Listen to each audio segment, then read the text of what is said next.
I didn't make it. I had to go to the bathroom halfway through the movie. I was so disappointed. I thought maybe I could wait. But then I glanced down at my phone. I know, but it was an emergency. And I saw I had an hour and a half to go. Darn it! So I missed a couple of minutes in the middle of the movie. But Jim Cameron says that's okay. I can just see it again. Oh, Jim, but is he crazy like a fox? I have to say, I think I would be interested in seeing this film again. That is if I can convince anyone to go, because everyone I know doesn't want to see it and is still skeptical that it's any good. But I can't tell you if I think it's any good, because the review embargo lifts Tuesday, December 13th. So I cannot share my own personal opinion of the film until that date. Be sure to check back then for the non-spoiler review, and then when the film releases for the spoiler review. And we'll even talk about Avatar 3 in another video. But yes, I have seen Avatar: The Way of Water in Dolby 3D. I was surprised they didn't show it to us in IMAX, although Dolby's really pushing. So they did all their screenings in Dolby. I guess also they didn't want to give up the IMAX screens for Black Panther: Wakanda Forever. I will admit I was a tinge disappointed that I didn't get to see it in IMAX on that giant, a true IMAX. New York City has a true IMAX, which is ginormous. And so that's one of the main reasons I would want to see the movie again, to see it in that format. But Dolby 3D, as we're going to discuss, was pretty freaking incredible. I just think, a premium 3D screen is what you want to aim for. So any premium screen I think would do. But this is a business video. Jermaine Clement, by the way, is in the movie. Very briefly, but it did also put a smile on my face when I saw him. He wasn't even that funny, but I just love Jermaine Clement so much, I'll take whatever I can get. Now, as you might recall, I did not care for the first film at all, but it was beloved by $2 billion worth, almost $3 billion worth of people, which is a lot of people. It is, I still remember doing the Beyond the Trailer audience interviews with people coming out saying, this is better than Star Wars. And everyone in my group being like, really? And so, but on that note, I did recently do a watch along with the BTT Movie Club, the member group, and I had a better time. It was fun watching it with a group. So I went into this with a positive attitude, even though for years, I immensely disliked the film. And I would highly recommend, by the way, that you see the first movie for the first time or rewatch it before you see this film in close proximity, because it really is picking up where the last movie left off. And it builds so much on that. I think it will give you a much better experience. As I like to say, movies shouldn't have homework, so you don't have to, but you'll have a better job. You'll have a better time. You'll have a much better time. And the original is back on Disney Plus. They just put it back on so you can watch it on Disney Plus at no extra cost. Try to pace it out though, because you can't do 2-3 hour experiences back to back. Or maybe that'll be like a fun challenge for you. So you decide what's the best experience for you. This is a tall order. It's a little over 3 hours by itself. So once you stick trailers on it and all those advertisements and Nicole Kidman saying hello, that's like a 4-hour trip to the movies. And during the holidays when you got stuff to do. So I think this movie could really explode between Christmas and New Year's when there's nothing to do. So you're like, I will go sit in a movie theater for 4 hours. So today, what can we talk about? We can talk about box office. We can talk about how you should see the film, the Oscars, and we can talk about Jim Cameron. Jimmy Cameron! Before there was the saying, "In Nolan we trust," there was the saying, "Don't bet against Jim Cameron." Where did that come from? Well, it was because he could turn these schmaltzy weepies into mega record-breaking hits. In particular, I'm talking Titanic and Avatar, which did not really gel with the fans he had accrued thanks to movies like Aliens and Terminator. So all those fans went to see these new movies and were like, what the heck is this?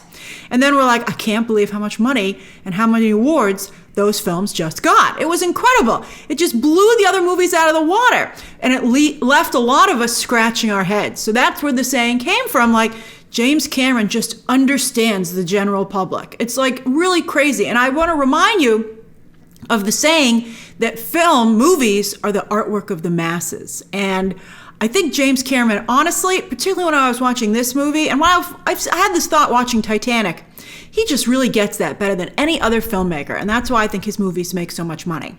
But then came along Terminator Dark Fate, which a lot of fans had very high hopes for because finally Jim Cameron was involved with the franchise once again. Now, I know a lot of you like to try and give him the benefit of the doubt here and say, well, Grace, he didn't direct Terminator Dark Fate. He did not. But it is well documented that it was his stupid idea to kill off John Connor in the opening of the movie, which is what basically made that a horrible movie. So it no longer seemed like James Cameron was such a sure bet. However, I think that this new Avatar movie will go a long way, hopefully, we'll see, to restoring Cameron's reputation, and also the reputation of Rick Jaffa and Amanda Silver, who have delighted many of us with their screenplays, but faltered themselves recently with Disney's live-action Mulan. I know. Ooh. And fascinatingly, back to James Cameron, this movie plays a lot like James Cameron's greatest hits. It's like a greatest hits album. It's a little obvious at points, but that's okay, because who doesn't like James Cameron's greatest hits? You've got Aliens in there, you've got The Abyss, Titanic, and oh boy, it's super schmaltzy. And it also has that hoorah quality that is so, I think, beneficial to his films in spades. Oh, there's a lot of Marines in here. There's a lot of Marines. This movie feels so much like a classic James Cameron movie that part of me wonders if we might have another Top Gun Maverick on our hands here. I think there's a chance, a nostalgic throwback to how Hollywood used to make them, but with significant advancements in technology. Also, the first Avatar was, well, let's say, an homage to Pocahontas, speaking of giving James Cameron the benefit of the doubt. And he's still borrowing from the classics, this time Moby Dick, interestingly enough, and we can't talk about how until the spoiler review because I don't want to give anything away. But there's also, of course, the never-ending clash between indigenous people and those who seek to colonize their land, which has been chronicled in many movies and television shows, and most of them quite successful. This is a story that speaks to people across the globe. And I think that's why I think that this movie, just like the first one, could do incredibly well overseas. Similar to how Joker did. I think there's a lot to relate here from a social and political perspective. Because, as I said, remember, movies are the art form of the masses. And I think that this really holds a mirror up to society, even still today.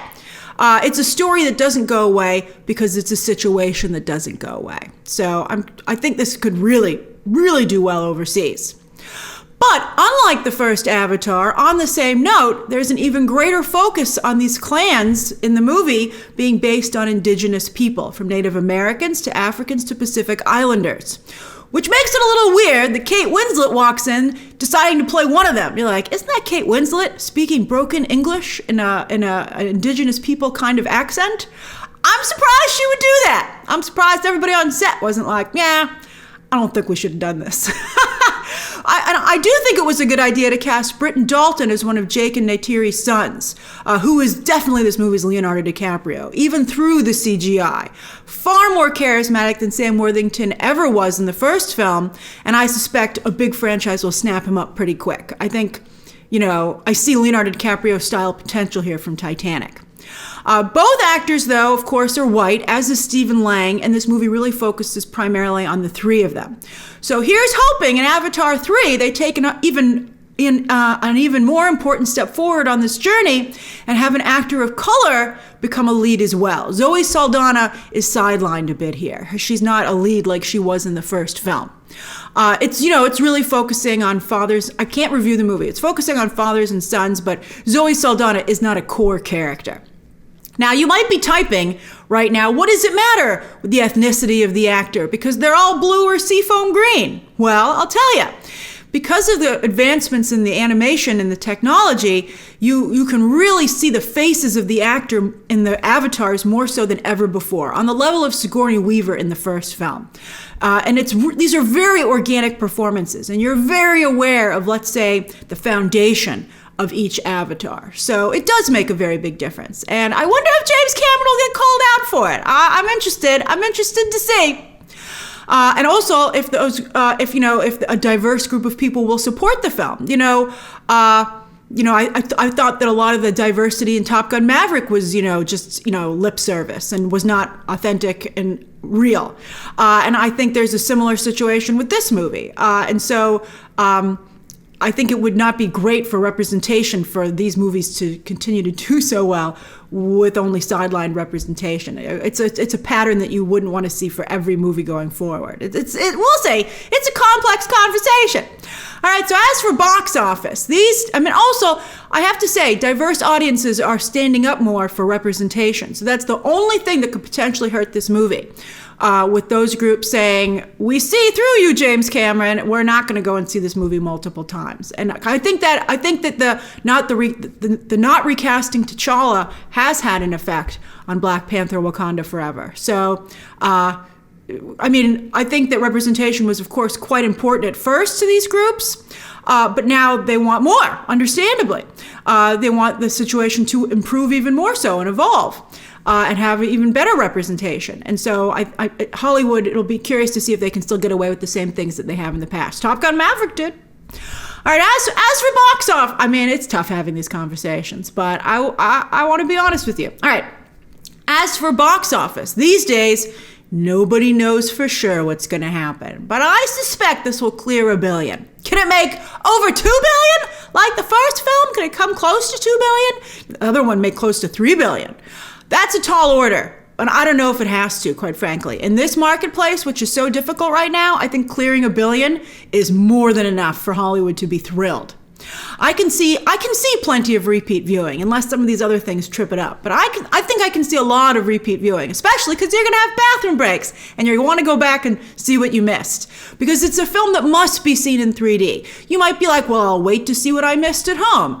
Nope, you're going to want to see this in 3D. Preferably, as I said, on a premium screen. Unless you have a medical issue, there is no point in seeing Avatar: The Way of Water if you don't see it in 3D. That's the whole point of the film. And so, again, you can't wait to watch it at home or on Disney Plus unless you have a 3D television. It's just not going to be anywhere near the same experience. It would be like watching a flip book of a movie. You're like, why would you do that? The first film revolutionized 3D, and then we got real tired of it.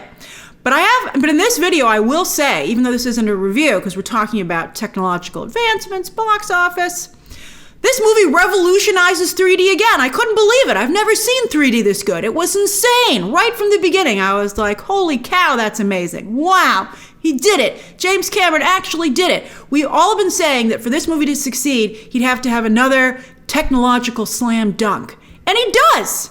You feel like you're right there. And the picture clarity is incredible, not just for the environments, but for the people and for the Na'vi.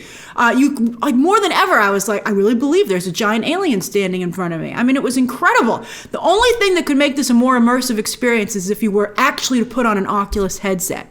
And on that note, sometimes the animation was so mind-bogglingly clear and lifelike, it reminded me of the quality of animation we've only seen in some video games to date. I think gamers will really like this movie. I hope Disney's making a video game of this movie, because it was like ready for a video game. It was almost like I was watching cutscenes, and in the middle, they could like put a mission for you to participate in. I was like, it's just right there, let's do it.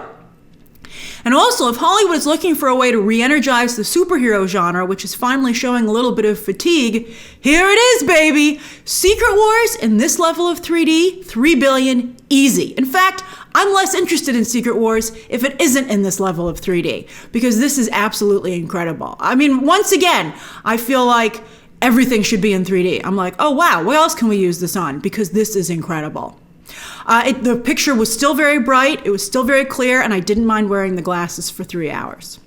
All right, now finally, let's talk Oscars. The first Avatar was nominated for 9 of them. Best Picture, Best Director, Best Art Direction, Best Cinematography, Best Film Editing, Best Original Score, Best Sound Editing, Best Sound Mixing, and of course, Best Visual Effects. You can see no acting nominations there. Titanic, well, Kate Winslet got a Titanic acting nomination.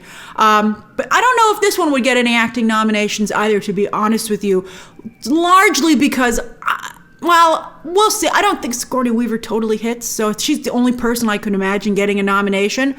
And then everybody else's role just isn't big enough. I actually nominated Stephen Lang for Best Supporting, as you'll see, for Critics' Choice when I published my ballot on Friday. But we'll see if it gets any acting nominations. But what I do think it will do is I think it will repeat in almost every single category from the first film, and maybe even add Best Original Screenplay, as the field is so weak this year. Now, the first Avatar only won Best Art Direction, Best Cinematography, and Best Visual Effects. This film is definitely winning Best Visual Effects. No question, the competition is over, it's done. It's done. I think it'll also probably be a lock for almost all of the craft awards, like Mad Max and Dune in the past. I think this will take home all the craft awards. Maybe not art direction and best score, though. I think there's fierce competition this year in those categories, like Glass Onion and Everything Everywhere All at Once. Those are very strong when it comes to production design. As for director and picture, the big ones, I think it actually has a shot.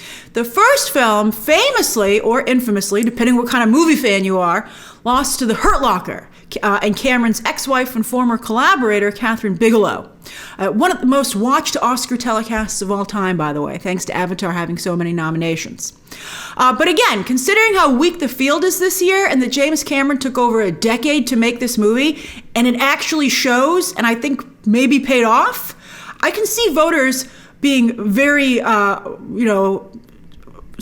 open to rewarding that. But also the fact that this underscores that theaters still have a certain magic that streaming can't replicate. I mean, James Cameron very much could be the savior of cinema yet again. And then, also after snubbing the first film, by giving it to The Hurt Locker instead, it's the most successful film of all time. Will the Academy really want to snub the franchise once again? Especially if it not only is able to deliver at the box office again, but in such a difficult marketplace. I think that could be worthy of an award, because on the flip side, I think Netflix has really hurt Glass Onion's chances at Best Picture because they pulled it from theaters when theaters desperately needed it. So I can see that hurting that film's chances. I can see a vendetta against that. I think, Academy voters might want to send a message to, I know a lot of people in the industry, and they really want to protect the movie theater experience, and they're worried about it. And so I can see them wanting to reward Avatar for that reason. I'm also curious to see what this does to Top Gun Maverick and Black Panther Wakanda Forever's Oscar chances, because can there be 3 blockbusters in the awards race this year? It's a pretty weak year. I think, honestly, there could be. I mean, I also have the Batman in there, quite frankly. I think these are incredible feats of filmmaking. I think there's room for all 4 of them, to be honest with you. But we'll see. Can there even be 2? If I had to pick 2 out of this group, I couldn't, but I think if I had to guess what the Academy would pick, I think it would be Top Gun Maverick and Avatar: The Way of Water. Sorry, Black Panther, Wakanda Forever, and the Batman. You're so close. So close. I think that with Avatar 2's technological advancements and very strong environmental, social, and political messages, just like the first one, it will be tough to beat for those reasons. Oh, and by the way, there is no end credit scene. I waited to see if there was an end credit scene setting up Avatar 3, but there was not. But there are certainly a lot of threads left dangling for the next movie, which we'll discuss when the movie releases. So those are my business thoughts on Avatar: The Way of Water. Did I personally enjoy it? You will find out on December 13th when the non-spoiler review embargo lifts. And then, of course, spoiler coverage when the film actually hits theaters on December 16th.